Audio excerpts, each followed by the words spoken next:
I think we'll shorten this drive shaft for this middle of the week video. Let me show you exactly how I do it.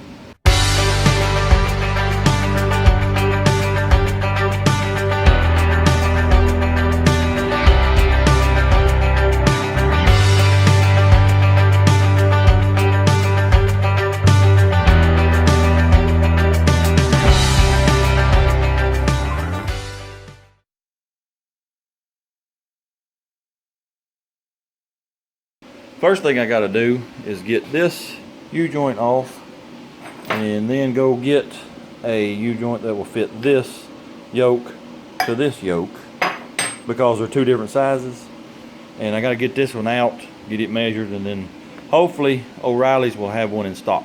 So let me show you how I get that out. If you've got a press, this makes it a lot easier to just press that out. I don't have a press. I need to get one though, but I don't, so I've always used a socket and a big old hammer. You just whoop a devil out of it, push it out, and it'll come on out.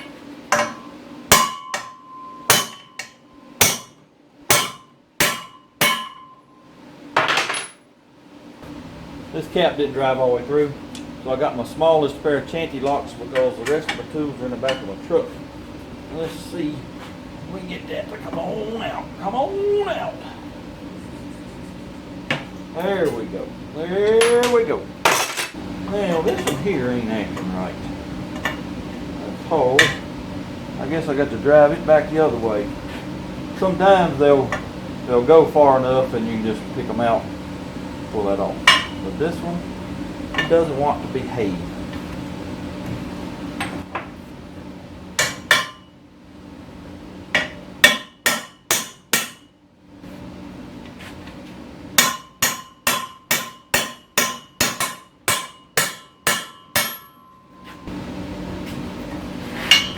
There it goes.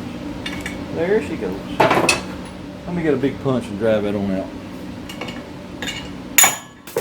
Well, that really went flying. Now I'm going to clean it up just a little bit with some sanding paper. Just knock that rust off so I can get a good measurement.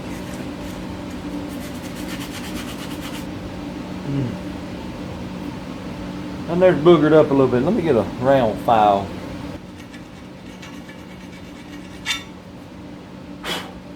Now what I want to do is take my calipers here, make sure they're zeroed, and get a measurement on this cap.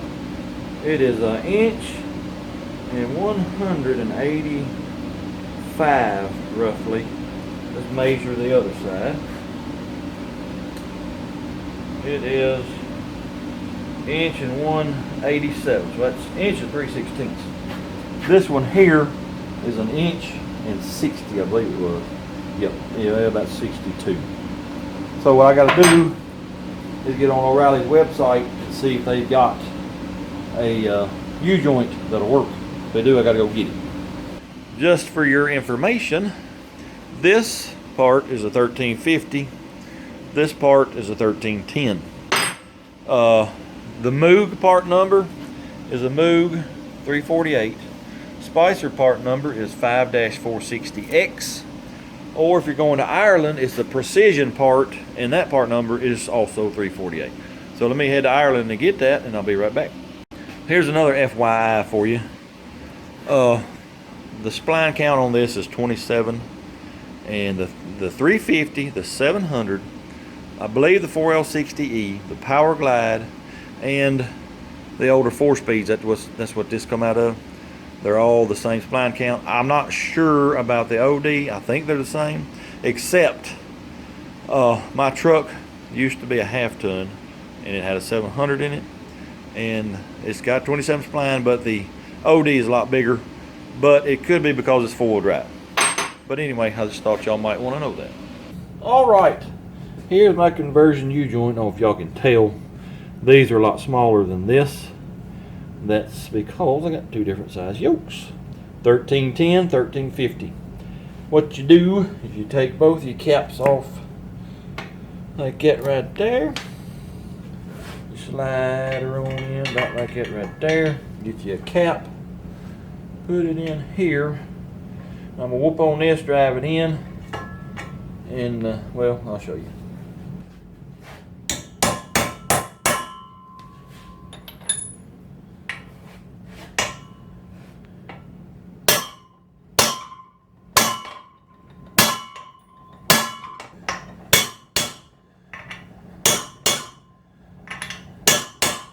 You have to drive it on in so you can get your clip on. So let me get it on. Get in there. Well, get in there. All right. Then get that in there like so. And I need to turn it around and get to the other side. Then you get your other cap, put it on.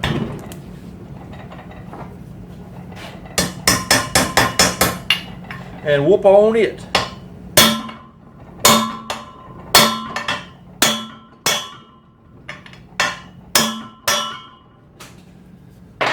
Then you put your other clip on. Snap ring, whatever you call it, I don't know.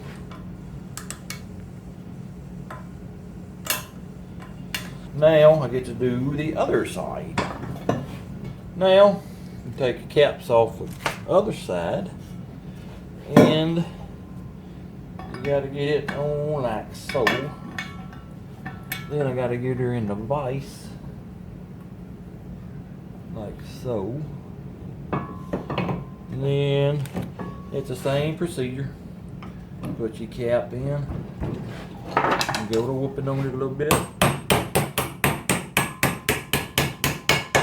That's actually kind of loose right there.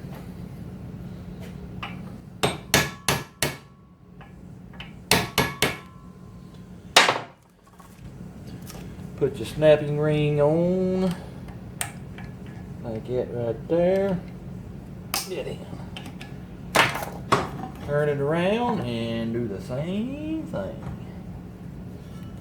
Something ain't right. This cap don't want to go no more. I'm pretty sure that won't fit.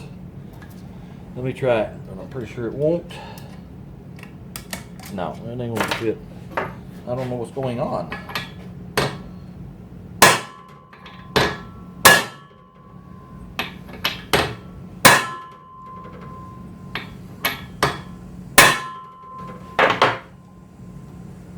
Well, this is odd. This is very, very odd.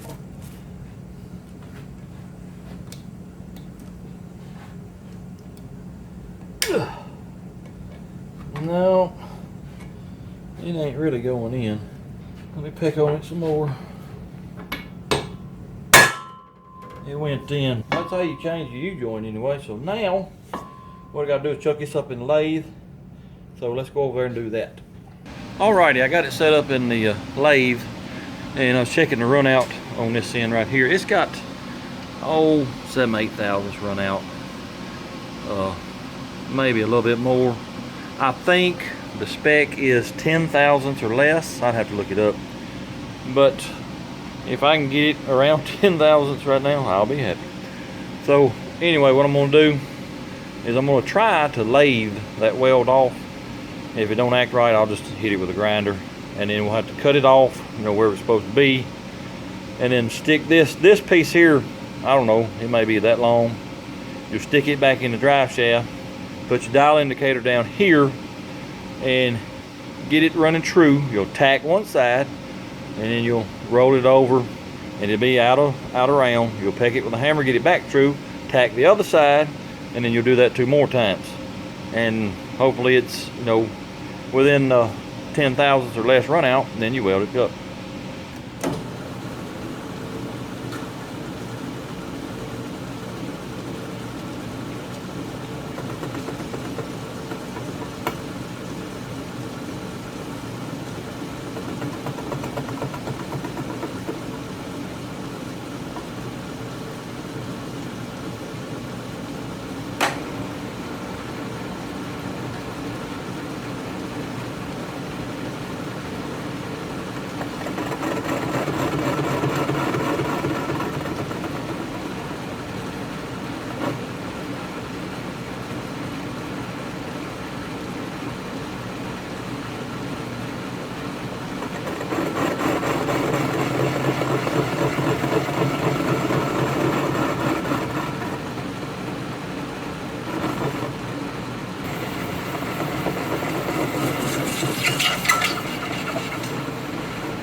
take just a little bit more off of it, and I think I might can beat it with a hammer and break the rest of it.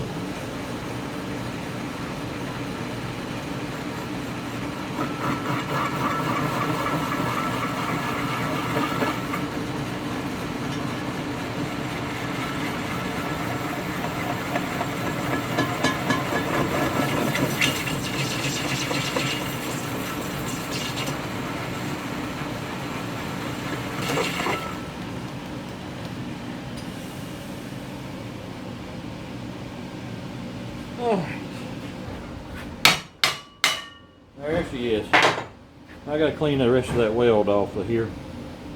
Now that I got that end knocked off, I got it laid up here on the table, and I've got it parallel, or would it be perpendicular? Perpendicular to this. I've measured it and it's straight. Now, when I was under the truck, I measured from here, hooked my tape measure here, I measured to the center of the joint. After this, I had pushed it all the way in and pulled it out about a 1/2 inch. Most of the time, they want you to pull it out 3/4 to 1 inch, but this drive shaft is stationary. It doesn't move up and down with the rear end, because this is the front half of a 2-piece. So it's not going to be sliding in and out of the transmission. So I only pulled it out a 1/2 inch because this is kind of short and I wanted as much inside that transmission as I could get. Anyway, I measured from here to center of this yoke. I got 23.5 inches. All right, so I need to know from here to this edge here, and it ends up being 2 inches. So what I'm going to do is take the 2 inches off the 23.5, which is 21.5. Measure from here, 21.5. That's where I'm going to cut this off.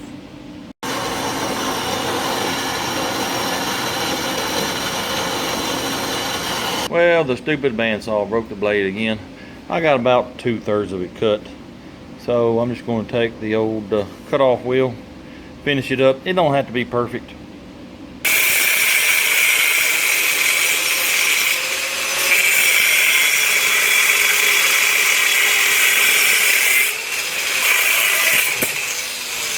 All right, I'm going to take this fillet and clean this up, and then we can get this yoke inside of it. Now I've got to get this inside there. That involves a little pecking on it with a hammer, and then we'll go back to the lathe, get it trued up, and we'll tack it together.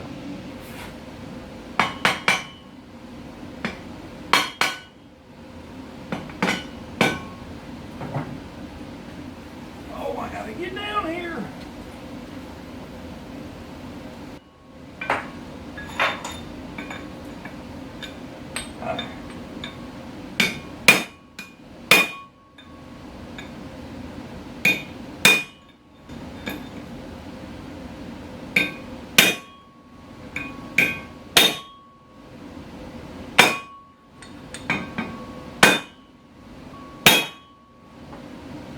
Well, that's about all I'm going to get it down in there. So, let's go to the lathe and get it chucked back up. Alright, we're back in the lathe. I had to put the 4-jaw chuck in because now this has to be true before I can true anything else up. And as you can see, it's within about 1/1000th, maybe 2, but I think it's about 1/1000th. So that'll be just fine and dandly. So now I need to move it over here, get this straight, and then start tacking it. All right, this is how you do it here. You want to roll it around. You can see my needle going around crazy like. That's the shallow side, meaning it's down that way.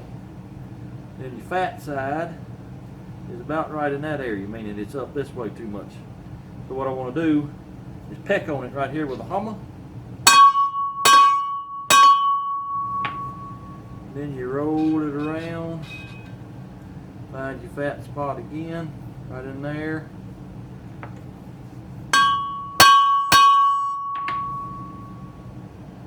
And you keep doing that till you're within 10/1000ths or less. So let me get that done and I'll be right back. Alrighty, it's within 3 to 4 thousandths right now. Of course, when I tack it, that's gonna make it go out again. But I gotta tack it. After I do that, I'll bring a dial indicator back up here. We'll get it true again, and then tack it 3 more times.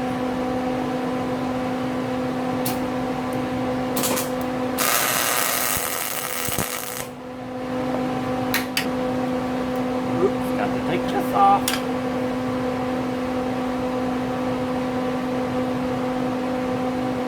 Actually, that's not bad. Let me put another tack on it.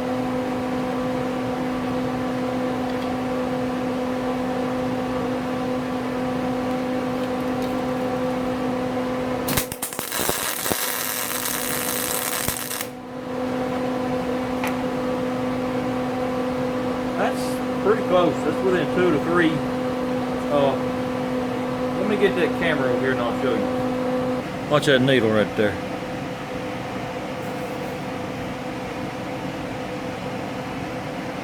And it's got a wild swing there, and that's probably just a dip in the steel.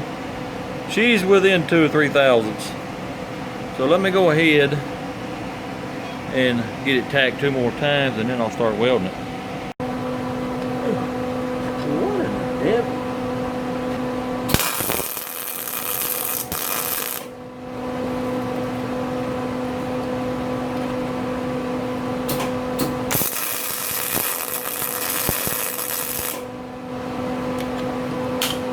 Alright, let's check it one more time. I might put a few more tacks on it.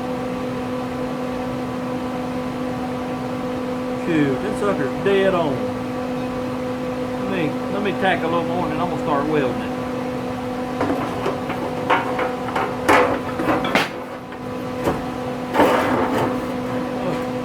I put this piece of metal here to keep the weld off these blades. I don't want them getting tore up.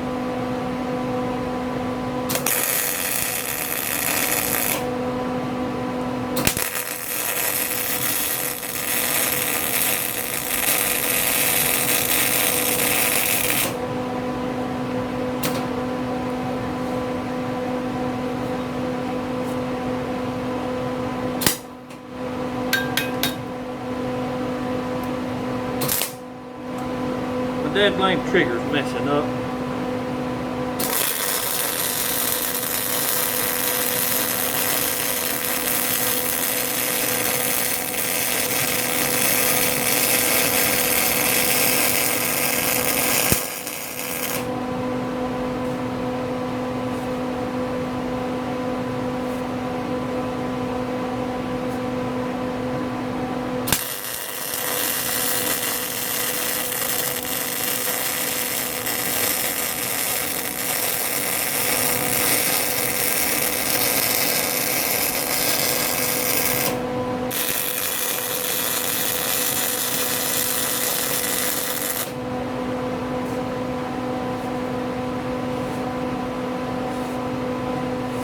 I'll zoom in so y'all can see, but it's within 5, maybe a little more than that. Now, you can't pay attention to the wild swings because that's just like a dip or a dimple in the metal, like that right there. That's actually the seam where it's welded. It's within 5 thousandths, and I am more than happy with that. And that, ladies and gentlemen, is how I shorten a drive shaft.